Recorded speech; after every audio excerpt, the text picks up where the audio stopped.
สำหรับข่าวทมิตนี้ไปเริ่มที่ข่าวทางแขวงจำปาสักทานสอนไซศรีพันดรนายกรัฐมนตรีผู้รับสมัครเลือกตั้งเป็นสมาชิกสภาแห่งชาติสุดที่10เขตเลือกตั้งที่15แขวงจำปาสักหมายเลข1พร้อมด้วยคณะได้สืบต่อพบปะผู้มีสิทธิ์เลือกตั้งอยู่บ้านดอนใหญ่อยู่บ้านใหญ่ดอนตลาดเมืองจำปาสักแขวงจำปาสัก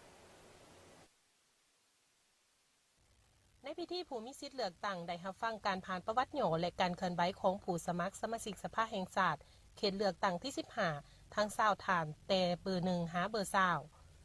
20โอกาสนี้ท่านสอนไซศรีพันดรนายกรัฐมนตรีผู้สมัครสมาชิกสภาแห่งชาติสุดที่10เขตเลือกตั้งที่15แขวงจำปาสักเบอร์1ได้มีคำเห็นพบปะเนื้อในสำคัญท่านได้ยกให้เห็นพระบทบาท10หน้าที่และความหมายสำคัญของสภาแห่งชาติ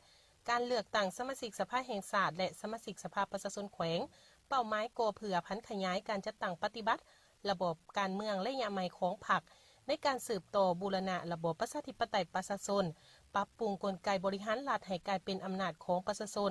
โดยประชาชนและเพื่อผลประโยชน์สูงสุดของประชาชนอย่างแท้จริงเพื่อก้าวไปสู่การเปลี่ยนใหม่และการพัฒนาที่ดีขึ้น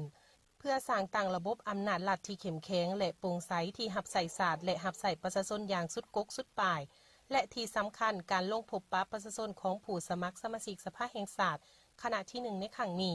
ก็เพื่อให้ประชาชนผู้มีสิทธิ์ปอนบัตรเลือกตั้งรับรู้เข้าใจและกำแหน่งอย่างลึกซึ้งและพร้อมการปฏิบัติสิทธิพันธะและไปใส่สิทธิ์เลือกตั้งในมือเลือกตั้งให้รับประกันผลสำเร็จตามขาดหมายที่กำหนดไว้จากนั้นผู้สมัครสมาชิกสภาแห่งชาติก็ได้เสนอตัวและแจ้งจุดประสงค์ในการลงเคลื่อนไหวพร้อมนำเสนอวิสัยทัศน์เพื่อการพัฒนาแต่ละด้านให้เกิดประโยชน์แก่สังคมพร้อมทั้งเรียกร้องให้ผู้มีสิทธิ์เลือกตั้งจงพร้อมจิตพร้อมใจ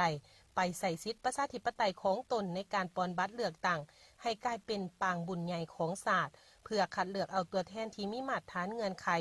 มีความรู้ความสามารถและวิสัยทัศน์กว้างไกลเข้าไปเฮ็ดหน้าที่ในสภาแห่งชาติ